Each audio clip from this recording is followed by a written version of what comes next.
নোয়াখালীর হাতিয়ায় মেঘনা নদীতে নৌকা ডুবিতে 2 জনের মরদেহ উদ্ধার করা হয়েছে। এখনও নিখোঁজ রয়েছে 2 জেলে। আরও 20 জেলেকে জীবিত উদ্ধার করা হয়েছে।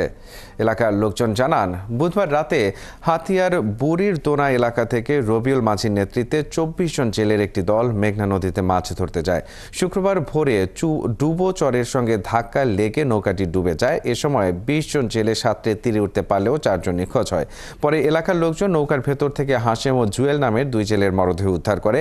এখনও নিখোঁজ রয়েছে দেলোয়ার ও ইরান নামের 2 জেলে। নলছিরা নৌ পুলিশ ফাঁড়ির ইনচার্জ টিটু কুমার নাথ জানান, নৌ পুলিশের একটি টিম ঘটনাস্থলে ঘুরে দেখেছে। এরই মধ্যে নিহত জেলেদের মরদেহ পরিবারের কাছে হস্তান্তর করা হয়েছে। নিখোঁজ 2 জনকে উদ্ধারের চেষ্টা চালিয়ে যাচ্ছে।